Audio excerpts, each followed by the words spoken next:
Hujan lebat tanpa henti sejak Khamis juga dilaporkan berlaku di Kelantan. Bagaimana perkembangan banjir di negeri Pantai Timur ini? Kita nak terus bertanyakan kepada Wakil Esra Awani di Kelantan, Muhammad Fandi Muhammad. Selamat pagi, Abang Fandi. Selamat pagi, Gigi di Bukit Jalil. Abang Fandi, mungkin boleh jelaskan keadaan banjir secara keseluruhannya berlaku di Kelantan ni? Baik, Gigi. Seperti yang dilaporkan petang semalam, keadaan banjir di Kelantan dilihat pada sebelah pagi ini bertambah buruk, di mana setakat ini 10 buah pusat pemindahan sementara telah pun dibuka, di mana mangsa banjir yang telah pun berpindah di pusat pemindahan sementara telah mencecah pada angka 786 orang mangsa banjir, membabitkan 167 keluarga.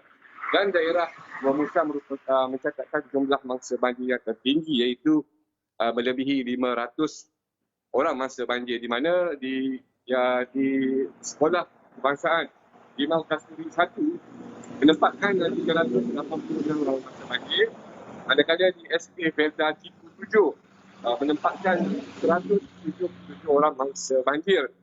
Dan diikuti pula daerah Porekrai, di mana mangsa banjir yang ditempatkan di pusat pemindahan sementara telah pun menghampiri angka 200 orang mangsa banjir.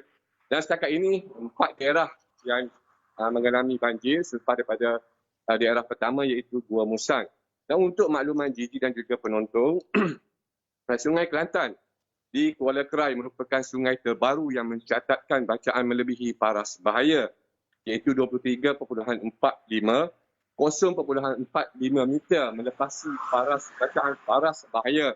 Manakala Sungai Kelantan di Jenok, Sungai Kelantan di Tanah Merah juga melepasi bacaan paras bahaya. Dan ketiga-tiga sungai ini telah pun menunjukkan trend peningkatan daripada sungai berkenaan. Sungai Kelantan di Kuala Krai, Sungai Kelantan di Tualang, di Lebir dan sebagainya juga telah pun melepasi bacaan paras amaran.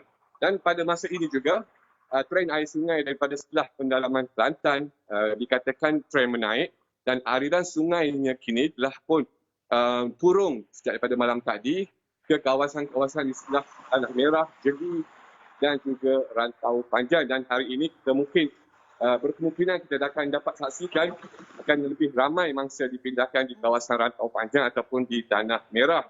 Walaupun bermula tengah malam tadi sehingga ke awal pagi ini, hujan telah mulai reda di beberapa kawasan, khususnya di sekitar Bandar Kota Baru, Bacok dan sebagainya. Namun, situasi berangin dan juga angin yang kuat di sebelah kawasan pantai ini mungkin boleh mengundang kepada peningkatan paras air laut dan juga air laut pasang.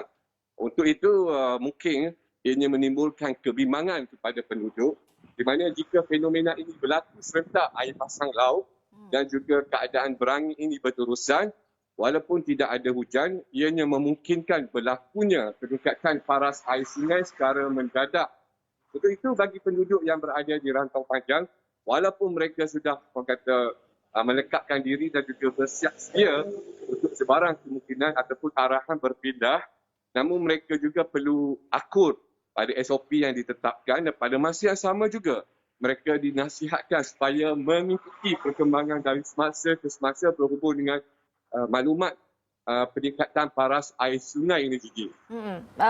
Abang Fandi, mungkin dari pemerhatian Abang Fandi sendiri, bagaimana persediaan penduduk bagi menghadapi banjir pada kali ini di Kelantan?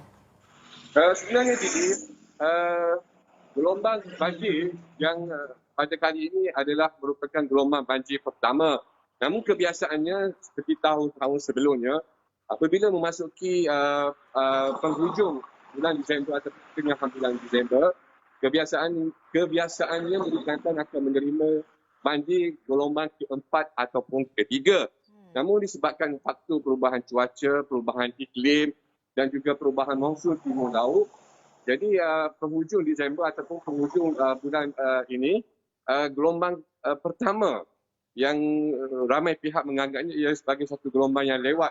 Begitupun saya kira hasil pemerhatian saya dan juga pemantauan yang saya buat di kawasan-kawasan yang berisiko, kebanyakan penduduk telah mengambil langkah berjaga-jaga, terutama bagi penduduk yang berada di tepi Sungai Golok, penduduk yang berada di Rantau Panjang, di kawasan yang rendah mereka telah awal-awal lagi apabila memasuki musim tengkujuh, barangan berharga seperti dokumen, ternakan, barangan yang berharga seperti kenderaan dan sebagainya, mereka telah pun mengalihkan ataupun menempatkan barangan mereka itu di tempat yang selamat. Dan pada masa ini juga mereka sedang menunggu sama ada perlu berpindah ataupun tidak.